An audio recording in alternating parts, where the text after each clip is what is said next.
Assalamualaikum warahmatullahi wabarakatuh. Selamat pagi teman-teman mahasiswa semuanya. Pada kesempatan kali ini kita akan melanjutkan materi untuk pertemuan kedua kita ya, yaitu mengenai tipe data. Nah, oke. Untuk materi yang akan dipelajari hari ini yaitu pertama mengenal tipe data primitif dan tipe data referensi, kemudian mengenal batas-batas tipe numerik, lalu memahami cara menggunakan konstanta, mengenal tipe string, dan kemudian juga belajar membaca inputan program dan memformat keluaran. Nah, mungkin dari materi yang hari ini itu mudah-mudahan kita bisa tersampaikan semuanya ya. Cuman karena untuk jumlah slide-nya juga lumayan banyak nih di sini, jadi mungkin kita akan fokus kepada perbedaan ya antara tipe data yang terdapat pada pemrograman yang terstruktur atau prosedural dengan pemrograman yang berorientasi objek. Nah, di sini teman-teman mungkin bisa melihat ya perbedaan yang paling mendasarnya kalau di dalam pemrograman yang berorientasi objek, tipe data itu ada yang menjadi dua ya.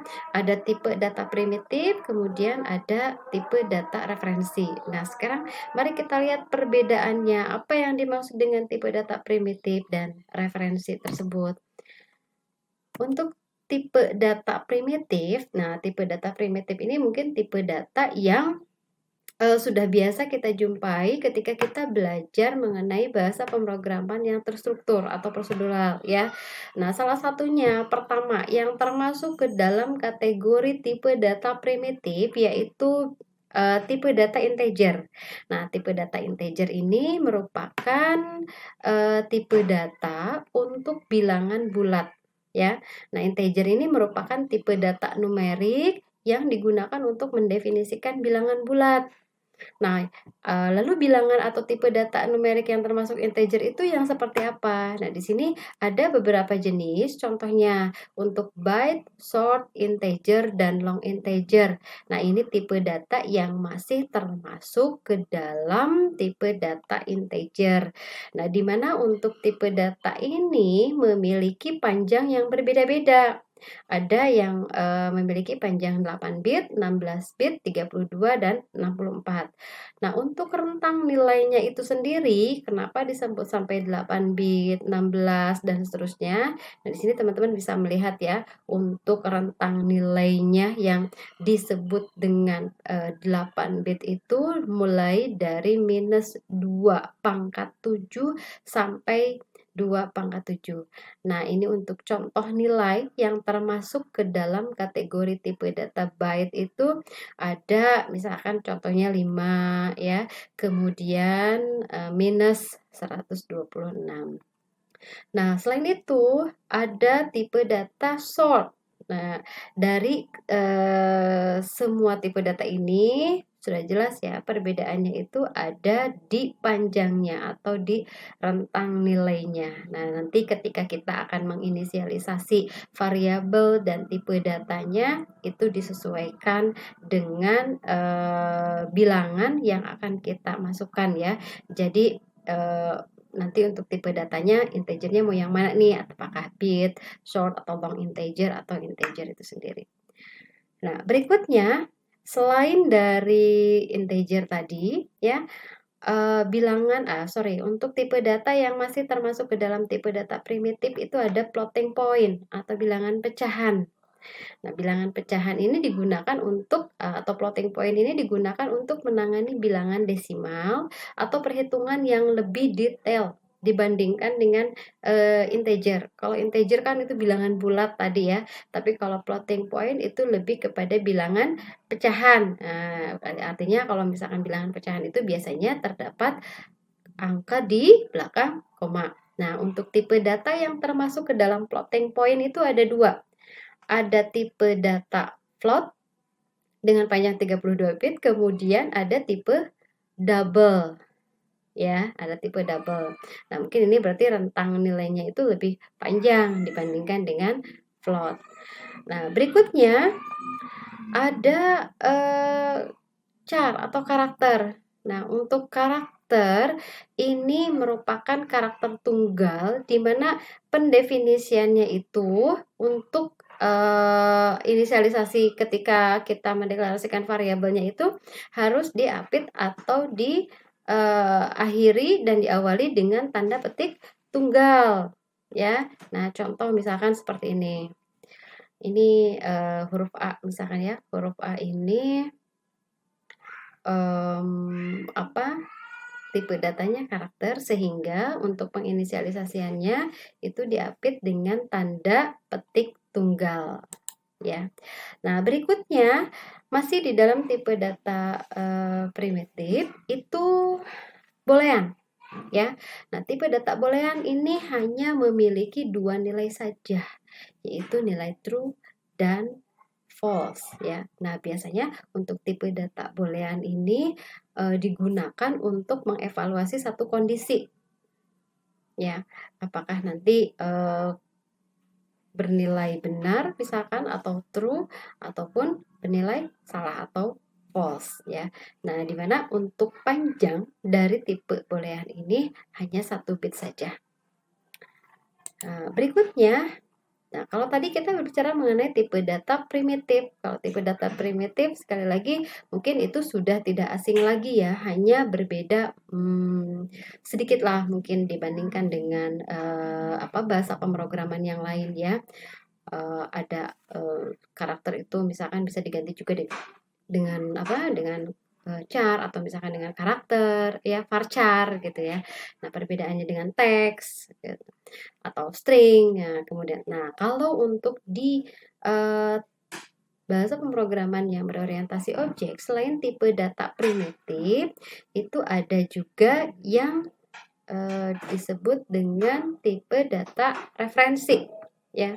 Nah, tipe data referensi ini merupakan satu kelebihan di dalam OOP atau di dalam Object Oriented Programming, di mana tipe data referensi ini dapat mendefinisikan tipe data baru ya, dapat mendefinisikan tipe data baru yang merupakan objek dari kelas tertentu. Nah, tipe data ini digunakan untuk mereferensikan objek atau kelas yang baru ya. Contoh misalkan di sini ada string tulis sama dengan aku senang belajar PBO. Nah, untuk string ini sendiri, string ini merupakan tipe datanya. Nah, sedangkan tulis adalah variabel ya. Variabel tulis yang memiliki nilai ini, aku senang belajar PBO. Nah, aku senang belajar PBO ini merupakan tipe datanya string, berarti ini harus diapit dengan tanda petik 2 ya. Nah, lalu diakhiri dengan tanda titik koma. Jadi kalau untuk titik koma ini merupakan mutlak ya, satu keharusan di dalam OOP, di mana tanda titik koma ini menentukan baris tersebut itu sudah selesai dieksekusi ya. Jadi menandakan akhir baris program. Nah, contoh yang kedua, misalkan ini dengan tipe data yang berbeda ya. Kita pakainya integer. Integer. Kalau kita mendeklarasikan tipe data integer itu harus menggunakan tanda kurung seperti ini ya. Lalu nama variabelnya apa? Kemudian nilainya. Ya. Nah, untuk nilai dari tipe data integer itu harus diapit atau berada di dalam tanda kurung kurawal buka dan tutup ya. Nah, kemudian di sini juga ada titik koma juga sama, berarti ini merupakan akhir dari baris program. Nah, berikutnya contoh misalkan di sini. Tes pertama ya, kita coba manakah dari kedua contoh ini yang merupakan inisialisasi yang salah ya. Kalau di sini kita mempunyai 2 tipe data, ada integer dan double. Integer uang sama dengan 100,0 ya. Kemudian B double nilai sama dengan 90. Nah, di antara kedua bentuk inisialisasi ini, kira-kira yang manakah yang merupakan contoh penginisialisasian yang kurang tepat atau yang salah? Nah, jawabannya adalah Ya, jawabannya yang salah itu adalah poin A. Kenapa inisialisasi A disebut salah?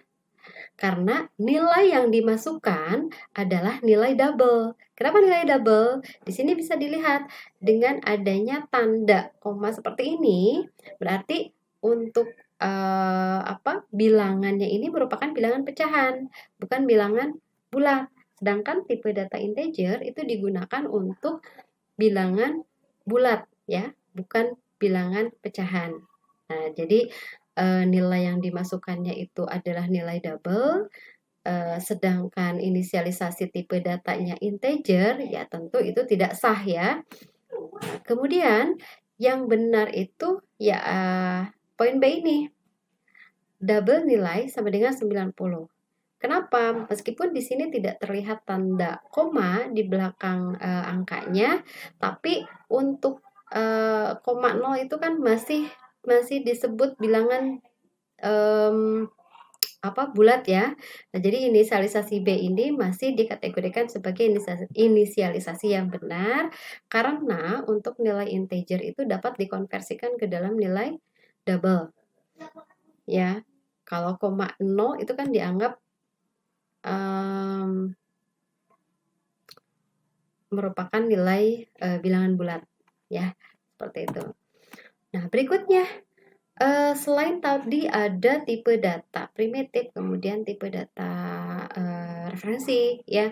Nah, dalam OOP juga ada yang dinamakan atau yang disebut dengan konstanta. Nah, konstanta yang akan kita bahas pertama kali di sini adalah konstanta final. Di mana konstanta final itu merupakan tanda untuk membuat sebuah variabel ya. Jadi setiap kali nilai tersebut itu diset di dalam saat coding, maka tidak dapat dirubah pada saat runtime-nya. Artinya nilai yang sudah kita inputkan, nilai konstanta itu sudah final ya, artinya sudah tidak bisa dirubah, sudah tidak bisa diganggu gugat, pokoknya nilainya sudah mutlak lah, misalnya seperti itu ya. Nah, contoh di sini konstanta yang bersifat final itu nilai quarter value, misalkan ya, kemudian dime value, nickel value ya, dengan nilainya 0,05. Kemudian P value. Nah, di sini nilai-nilai ini harus kita deklarasikan dengan konstanta final.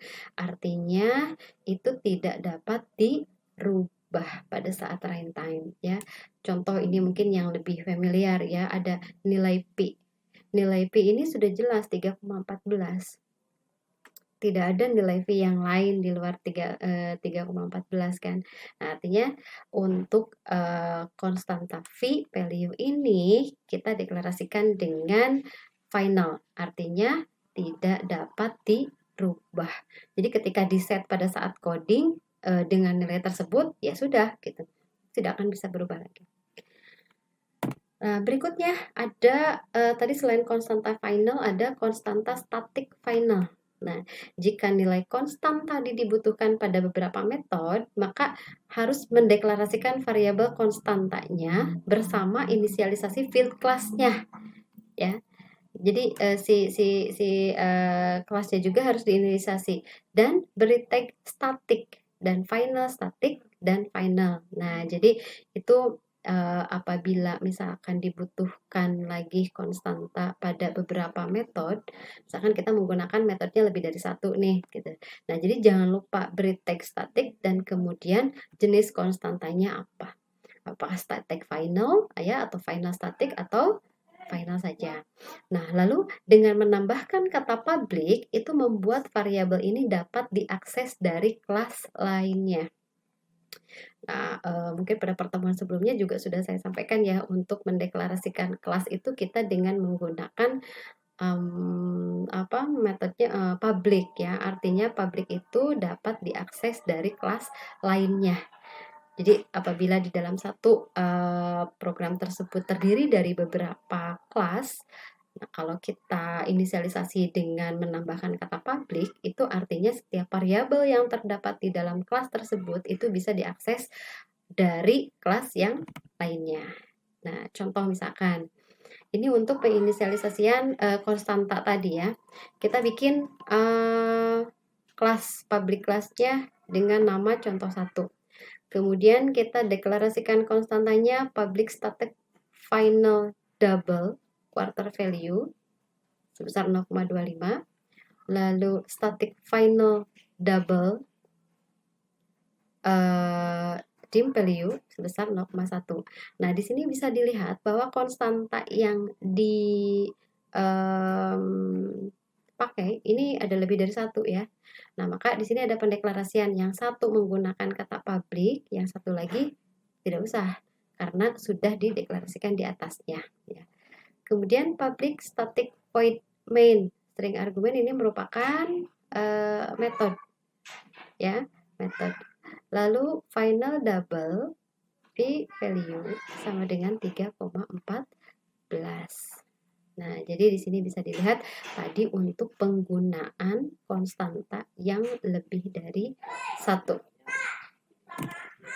Ya. Nah, berikutnya operator aritmatika. Untuk operator aritmatika yang digunakan, kalau operator dasar itu sama ya dengan bahasa pemrograman yang lainnya, ada penambahan, pengurangan, perkalian, serta pembagian dengan simbolnya seperti ini, tambah, kurang, kali dengan tanda asteris, lalu bagi. Kemudian ini merupakan contoh ya, contoh penggunaan operator aritmatikanya. Ya, jadi tidak ada yang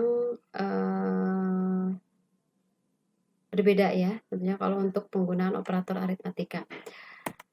Nah, tetapi di dalam OOP ini operator aritmatika yang digunakan itu bisa dipermudah atau bisa istilahnya di shorthand ya. Nah, shorthand operator itu contoh misalkan apabila terdapat pengoperasian aritmatika dengan lebih dari 1 operator, nah itu bisa disingkat dengan yang namanya shorthand operator ini. Contoh misalkan untuk kasus update nilai variabel seperti A sama dengan A ditambah 10 atau B sama dengan B dikurangi 5. Nah, maka untuk statement seperti ini, apabila kita menggunakan shorthand operator, itu dapat disingkat menjadi A ditambah sama dengan 10. Ya, kenapa? Karena di sini ada dua karakter yang sama ya, jadi bisa disingkat. Kemudian kalau B sama dengan B dikurangi 5 itu bisa disingkat atau sama artinya apabila kita mendeklarasikan dengan B min sama dengan 5 ya. Nah, ini yang disebut dengan shorthand operator. Berikutnya juga di dalam OOP ini ada istilah increment ya. Increment atau penambahan nilai 1 pada variabel itu dapat dilakukan dengan statementnya seperti ini. A plus plus ya, itu sama artinya apabila kita mendeklarasikan statementnya seperti ini. A sama dengan A plus 1. Ya. A sama dengan A plus 1. Itu increment, artinya penambahan nilai. Nah, sebaliknya ada decrement. Kalau decrement itu artinya pengurangan nilai 1 pada variabel. Jadi kalau kita ada statement A sama dengan A kurangi 1, itu sama seperti kita mendeklarasikan dengan statement seperti ini. A minusnya 2. Jadi kalau A minusnya 2 itu sama dengan nilai statement A sama dengan A dikurangi 1 ya. Nah, jadi ini pola increment decrement ini juga sama halnya dengan tadi ya, shorthand, jadi bisa lebih mempermudah. Nah, berikutnya ada free dan post operator. Artinya si operator ini, operator aritmatikanya ini bisa disimpan sebelum atau sesudah dari angka atau dari nilainya. Nah, misalkan seperti ini. Plus plus A dan A plus plus menghasilkan output yang sama untuk A. Ya, jadi ini penggunaan pre dan post operator ya. tapi akan menghasilkan nilai yang berbeda saat digunakan dengan operator lainnya. Ya, jadi apabila kita menggunakan lebih dari satu operator aritmatika, ya, itu tidak bisa disamakan. Jika B sama dengan 8, kemudian lalu dioperasikan seperti ini. A sama dengan B plus plus. Maka ini akan menampilkan nilai 8. Ya, namun jika A sama dengan plus plus B, ini akan menghasilkan nilai 9. Dapat dipahami ya? Nah, berikutnya, contoh misalkan. Kalau ada statement seperti ini, apakah keluaran program ini? Integer A sama dengan 5. Ya, kemudian inisialisasinya plus plus A. System.out.println A. Jadi kita akan mencetak nilai dari variabel A apabila ada statementnya seperti ini. Maka apa kira-kira keluaran dari program ini? Keluarannya adalah 6. Kenapa? Ini dengan menggunakan metode increment. Kalau increment dengan menggunakan satu operator, itu akan memiliki nilai yang sama. Apakah statement yang di atas ini ataupun statement yang di bawahnya. A++ juga sama nilainya 6. Karena nilai dari A itu adalah 5. Tapi kalau A++ berarti A ditambah 1. Jadi 6. Ya, berikutnya. Apakah keluaran dari program ini? Integer B sama dengan 4. Kemudian integer A sama dengan plus plus B. Lalu bagaimana keluaran apabila kita ingin mencetak nilai dari A dan nilai dari B? B-nya 4 ya, A-nya adalah plus plus B. Lalu kalau kita ingin mencetak keluaran dari nilai A, apakah yang akan keluar? Jawabannya adalah seperti ini. B sama dengan 4. Integer A sama dengan plus plus B. Jadi kalau untuk keluaran A sama dengan A plus plus, ya, berarti nilainya 5. Kemudian plus plus A dikurangi B plus plus dikurangi plus plus B. Nah, ini mungkin yang nanti bisa teman-teman untuk mempraktekannya ya dengan menggunakan aplikasi NetBeans tentunya.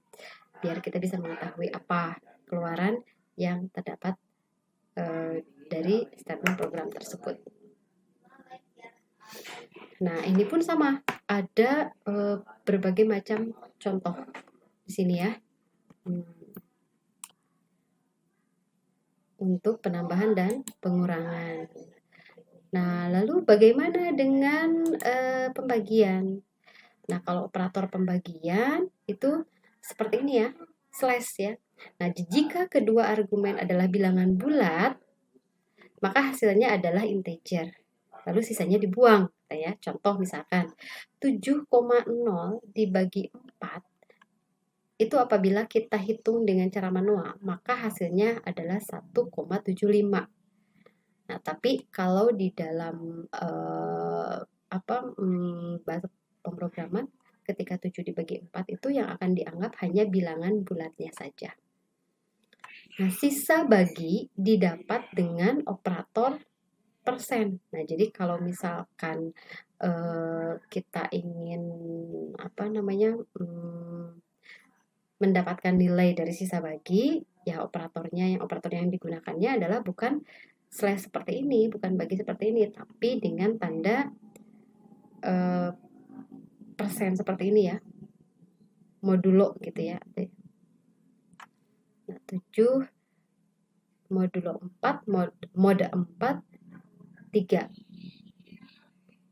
Nah, artinya sisa bagi apabila 7 dibagi 4 itu ya 3. Hasilnya 1, sisa 3 gitu ya. Nah, kemudian di sini ada mathematical method. Untuk mathematical methodnya, functionnya cukup banyak juga ya. Mungkin ini nanti sama teman-teman bisa dibaca karena mungkin juga untuk mathematical method itu kadang tidak semuanya tidak terlalu terpakai juga sih. Ya, kecuali kalau ingin kita membuat sebuah aplikasi perhitungan misalkan ya. Nah, itu matematika metodenya bisa dipakai, digunakan.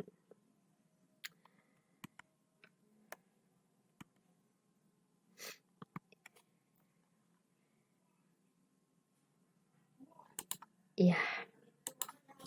Ya, mungkin teman-teman mahasiswa semuanya untuk materi mengenai tipe data itu karena jumlah materinya banyak ya, jadi mungkin akan kita sampaikan sedikit demi sedikit. Bagusnya sih kalau untuk operator aritmatika atau misalkan untuk metode perhitungan yang lain itu bisa kita langsung praktekkan. Nah, untuk memperlancarnya mungkin nanti akan saya sampaikan beberapa latihan untuk teman-teman nanti bisa mempraktekannya di rumah. Kemudian apabila ada kesulitan nanti mungkin kita bisa konsultasikan. Tapi mudah-mudahan saya bisa menyajikan sebuah modul yang modul latihannya yang tentunya lebih mudah dipahami ya, lebih mudah dipahami sehingga apa ya, teman-teman bisa langsung melanjutkan ke dalam ke materi yang selanjutnya. Nah, mungkin untuk materi tipe data dicukupkan sampai di sini. Ketemu lagi kita pada pertemuan berikutnya. Kita akan lanjutkan ke materi yang selanjutnya. Terima kasih. Assalamualaikum warahmatullahi wabarakatuh.